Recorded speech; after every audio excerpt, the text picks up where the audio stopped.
I want to make a short video of a motor that I just found recently in this lawnmower. It was left at a gardening store. There's nothing wrong with it. But the only thing I found on here was this 120 volt DC, 12 amps. I have my auto transformer that's supplying power to, this is the on-off switch. I have it taped on. It's just a button that clicks, so I have it taped in the on position. It has the black live wire connected to it and a ground looking like wire, but there is no ground prong in the actual plug. There's just the two AC line prongs, and that I have going in here, which is my little switch for auto transformer. And this is the auto transformer voltage. This is DC amps that I have connected also as well to the negative line that goes to the motor.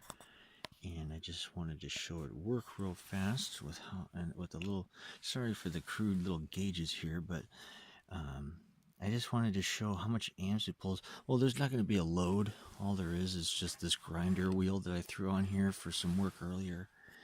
And I want to test it with a load eventually and see what kind of amps it pulls.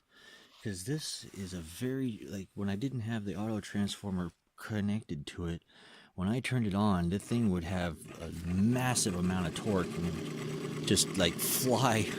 You'd have to really hang on to it just so it doesn't, when you kicked it on, it didn't, twist itself and break something. But anyway, putting in about 50 volts, and it draws a tiny bit of amps when you start it up. Very little. And it's got two magnets in there, and it's got a commutator, and it's got these parts as well. It's got this one. It says 50W. I'm guessing 50 watts. There's some letters next to it. It's also got this little like diode-like thing for AC, and it's got the AC line connected to this, the live line. The neutral line is connected here to this, and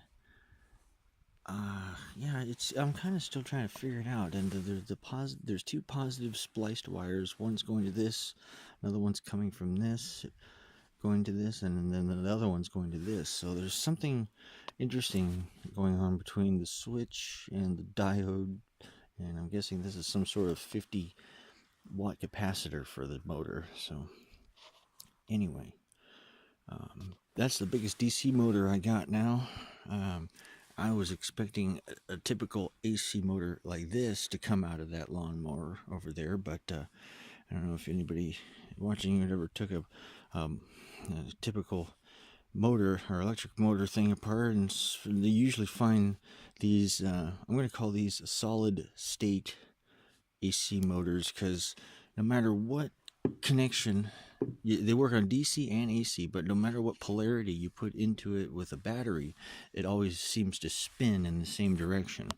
So it's like a solid state mechanical motor. It only goes in one direction, just like DC. So it's solid state, I believe, means. So there's that, and this is the biggest AC motor that I have here.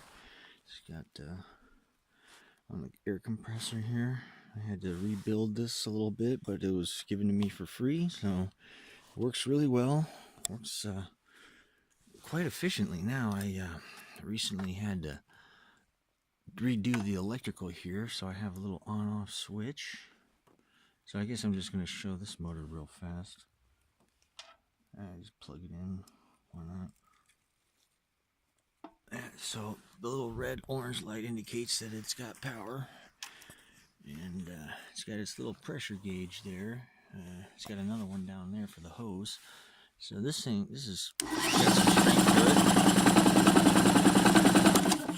So I mean, that's AC, typical AC motor, but you never see high voltage like 120 volt DC motors. I've only usually found 12 volt DC motors. So anybody has any info on that, I'd love to know more about it. And yeah, I gotta work on the two-stroke motors tomorrow and get those going for the spring yard cleaning up season. So anyway, outdoors doing the electrical motor and gas motor thing. Thanks for watching.